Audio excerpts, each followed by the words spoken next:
seja pautada com defender que a matéria seja aprovada. Claro, eu defendo que a matéria seja aprovada, né? A matéria que eu estou dizendo, na verdade, são as emendas, já foram mais de 260 apresentadas, no sentido de voltar o valor do auxílio emergencial para R$ 600, então eu defendo que se paute a MP número 1000 para que ela seja derrubada e a gente aprove as emendas voltando o valor para R$ 600. Mas esse é um segundo debate, esse é um debate que será feito num segundo momento. Eu acho, com perdão da palavra, é vergonhoso que a gente se debata se a matéria deve ou não ser pautada. O que eu estou pedindo é só que se cumpra a Constituição Federal e aqueles parlamentares que forem contra o aumento do auxílio para R$ 600 que justifiquem a sua posição e que, então, se entenderem que isso é o correto, que votem a favor da MP número 1000. Então, eu acho que não existe como debater a matéria ser ou não pautada. Agora, vamos fazer o debate em torno de se o correto é pagar os R$ 600 ou o correto é pagar R$ 300. Primeiro, eu acho que a gente tem que temporizar, trazer o momento atual que esse debate está sendo realizado. Se esse debate tivesse sendo realizado há um ano atrás, por exemplo, os meus argumentos, o que a gente ia discutir aqui, seria totalmente diferente. Ninguém é a favor de um endividamento inconsequente, ninguém nega o tamanho da dívida pública brasileira nesse momento, né? Ponto. Agora, nós estamos em meio a uma pandemia. O que se discute aqui não são números, não é ajuste fiscal, não é economia nos gastos públicos. A gente está discutindo vidas. Existem milhões de brasileiros que estão, sim, não é um exagero, já passando fome. Esse auxílio mantido a R$ 300, ele vai acelerar um processo que, infelizmente, acredito eu, chegará. De qualquer maneira, ele chegará, que é um momento em que a fome volta no Brasil a ter o mesmo impacto, a mesma gravidade que ela tinha lá no início dos anos 90. Primeiro, a gente precisa discutir quem foi o responsável por essa dívida, porque fica parecendo que o auxílio emergencial sempre existiu e que foi ele o responsável por essa dívida pública desse tamanho. Se a gente for ficar esperando ajuste fiscal para fazer uma distribuição de renda, isso nunca vai acontecer. Porque esse ajuste fiscal, ele não virá. O auxílio emergencial começou a ser pago em maio, em abril.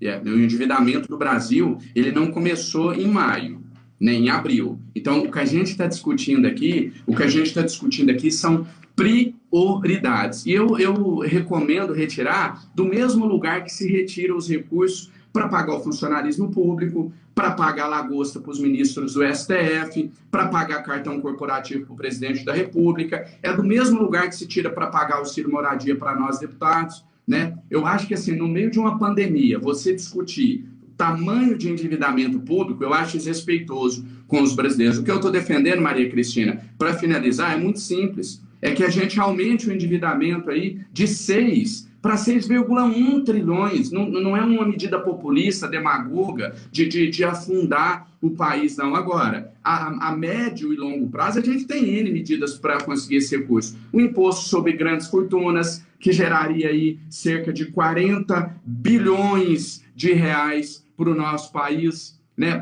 E outra coisa, só para fechar, o interessante é que você tem N medidas que economizam, mas essa economia nunca chega até as pessoas que mais precisam. 1 trilhão em 10 anos com a reforma da Previdência, congelamento do salário dos servidores públicos. O que está faltando no nosso país é a gente priorizar quem precisa de renda. Fontes para esses recursos tem de sobra. Eu tenho mais aqui, taxação de lucros e dividendos, mais 60 bilhões. Você diminuir a desoneração da cesta básica, porque desoneração da cesta básica não é um combate à desigualdade, porque o rico também consome os produtos da cesta básica. Enfim, uma série de medidas que provam que, se o país quiser, se o governo quiser, é possível sim pagar o auxílio a R$ 600. E mais do que isso, e aí a gente continua o debate depois, construir um programa de transferência de renda permanente.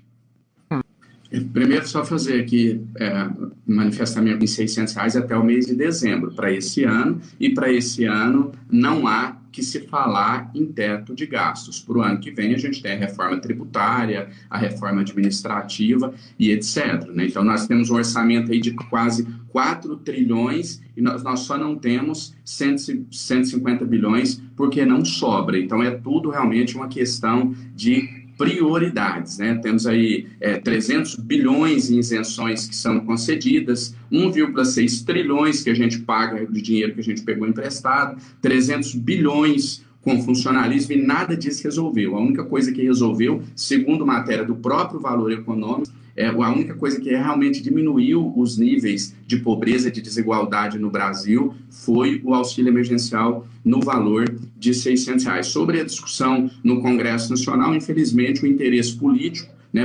a luta pelo poder, ela se sobrepõe à necessidade da população. E aqui, rapidamente, Maria Cristina, reflexão aqui, e eu queria que todos que estivessem nos assistindo observassem isso que eu vou dizer.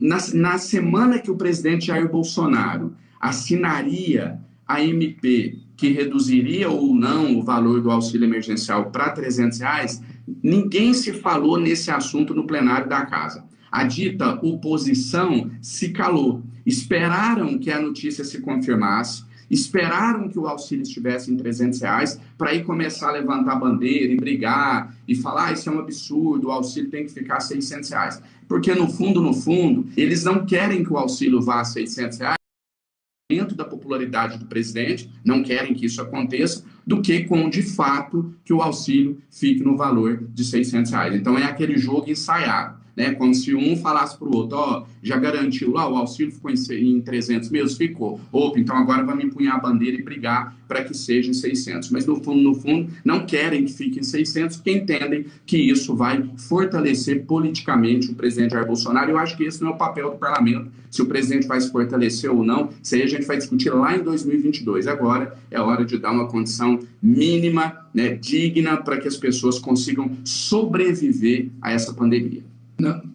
Eu entendi perfeitamente a colocação do Felipe, sem ter essa intenção. A fala dele deixa uma margem para pensar as pessoas estão felizes com R$600, né? Como se com R$600 as pessoas estivessem viajando para a Europa, comendo caviar, tomando champanhe, etc. Eu duvido muito. Claro que você tem exceções, né? A gente tem aquele péssimo hábito de transformar a exceção em regra. Eu vejo muito isso nas redes sociais. O fulano recebe Bolsa Família e não precisa, tem 2 casas de aluguel e etc. São exceções, né? Você combate esses erros pontuais, essas exceções, e isso não contamina o programa. Eu acho que ninguém está feliz com R$600. Eu até teve no início da fala do Felipe, ele falou que acha R$600 bem razoável. Eu discordo totalmente. Eu acho que até mesmo R$600 é muito aquém do que a população precisa, né? Acho razoável colocar 1,2 trilhões, por exemplo, para emprestar para banqueiro sobreviver à pandemia. A gente não está propondo aqui nada irresponsável, nós temos total noção da responsabilidade fiscal que é possível ter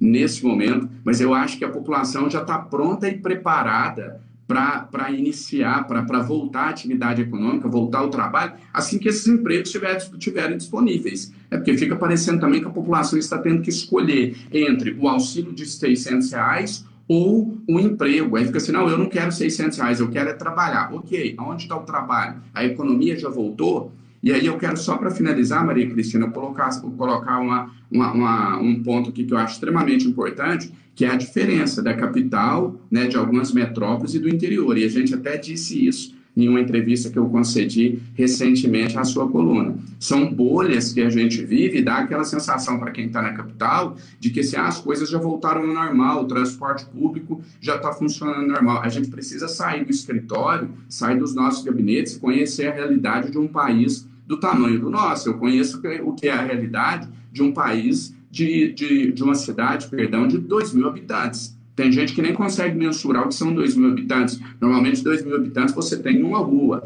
mas a maior parte da nossa população, ela está no interior. Ela não está nas capitais. E as coisas não voltaram ao normal, principalmente no interior do país. Muitas cidades ainda estão, em Minas, pelo menos, da chamada onda vermelha.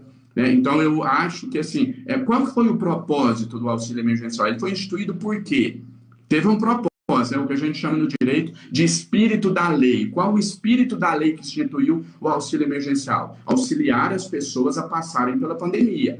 Ponto. A enfrentar esse momento difícil que a economia está atravessando. Se as coisas não voltaram ao normal, Se na grande maioria das cidades do nosso país a economia não voltou a girar, por que você vai acabar com o auxílio emergencial ou reduzir o valor? Então, que não se instituísse em R$ 600. Fica parecendo aquela coisa assim, olha, eu vou dar 600, aí eu vou tirando aos pouquinhos para as pessoas não sentirem o impacto. Isso, ao meu ver, soa mais como uma medida política do que como uma medida técnica e econômica.